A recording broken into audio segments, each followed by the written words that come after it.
Hey friends, what's up?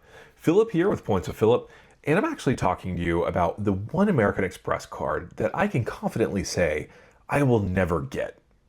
But before we get into that, I want to ask you guys to like and subscribe.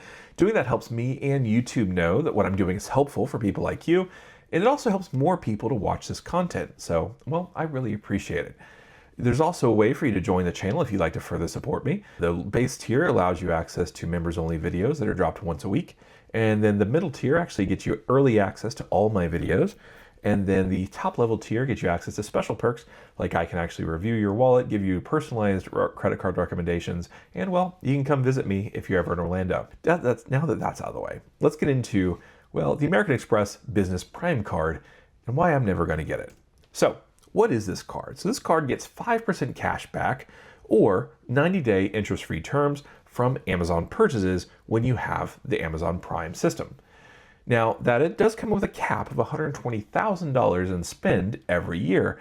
And well, I can comfortably say I'm definitely not spending $120,000 on Amazon each year. But that's also because I'm not making business Amazon purchases.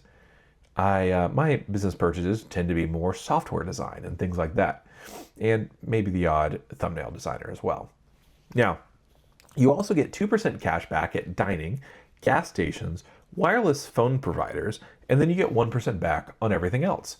So it's kind of it can be a catch-all card if you, well, are doing cash back and don't really want to get too terribly serious in optimizing.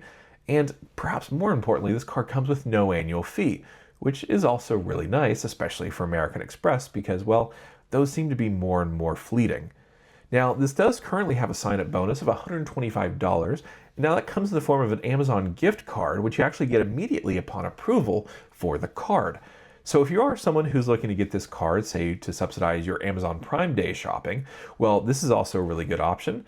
And, well, so is this card, the Amazon Prime card, and we'll talk about that as well. You can use your cash back on Amazon, or you can also use it as a statement credit for your card, which is actually a little bit more limiting than, well, its older brother.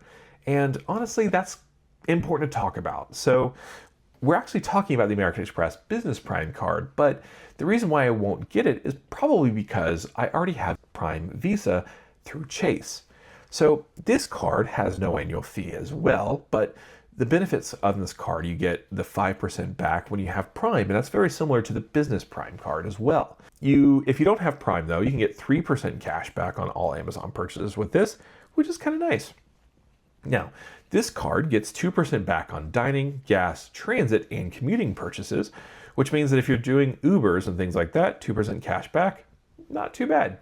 You also get 5% back on Chase Travel. So if you use this card to make Chase Travel purchases, you get 5% cash back on that, which, well, is pretty nice and not present on the business version. Now, what are the pros? So there's no annual fee, 5% cash back on a wide variety of purchases from Amazon, access to 0% financing on just about any Amazon purchase that can go out to 12 to possibly more months. However, the cons of this card and the cons to the business card is that you need Prime in order to get access to that 5% cash back.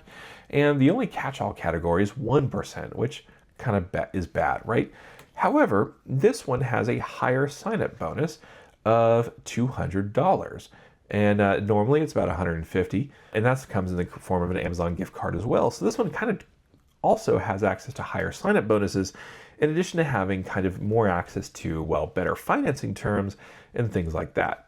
And an additional, you can actually use your cash back earned on this card to deposit to your checking account. It doesn't just come in the form of a statement credit. So now why should you get this card? So I would have it. So I would get this card if I wanted a card to just manage my business Amazon expenses. The $120,000 cap isn't really a true limit for me, and you get decent multipliers on related purchases. So that would be a good way to get this card. Now, why would I not get this card, and why, well, do I not see myself ever getting it? So first of all, again, as I've said before, I have the Amazon Prime Visa from Chase. So the fact that it's more open and has better protections because it's a Visa signature card is kind of huge. And it's also a personal card. The Amazon Prime business card is, well, a business card, and that by default doesn't come with as many protections. Now, this card would fill one of my American Express credit card slots. Now, the overlords at American Express have decided that I can have 5 credit cards with them and no more. And so what that means is that if I had the American Express Prime business card, then I would not be getting something else. And well, that could be a big deal to me. So currently, I hold the Blue Business Plus, the Blue Business Cash, the Delta Business Gold Card, the Hilton Business Card, and the Hilton Aspire. And well, that's all 5. If I were to get the American Express Prime Business Card, then that would mean that I would have to give up one of those cards. So if I gave up so I'm currently paying off the Blue Business Cash, which I could get rid of, but I got that card to put a large fence purchase on, and I'm currently paying that off. So I can't get rid of that anytime soon. And now I'm also using the Blue Business Plus for actual business expenses associated with my YouTube channel. So I'm not going to get rid of that one either. And I'm also planning on getting a second Aspire card because, well, that free night award and those resort credits and those airfare credits really make that card kind of insanely easy to get value from. So getting this card would mean I'd have to give up significant benefits. And I'm also not going to give up my Delta card because, well, I enjoy having priority boarding as well as free checked bags on Delta flights. So getting the Amazon Prime business card with American Express would probably not get me much more than I already have, but it also cost me a lot in potential benefits from any other cards. So that's kind of another big reason why, well, I don't think I would really value getting that. So another thing to consider with the Delta card too is the fact that by holding this card or any Delta Gold card or higher means that I get takeoff 15. And as someone who spends heavily in the American Express ecosystem, being able to have that kind of rebate or percentage off of point redemptions directly with Delta means that I can kind of boost my cent per point value to an acceptable level. And so I actually need to hold a card like this or something similar in order to actually be able to get those Delta redemptions if I want to have a flexible schedule.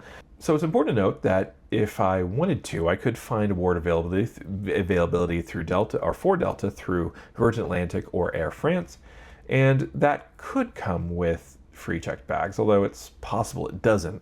And so that is also important to note. So I don't need the takeoff 15, but having it means that, well, if there's very limited award availability and I want a little bit more flexibility on my schedule, I can just transfer those points to Delta and still get a pretty good redemption.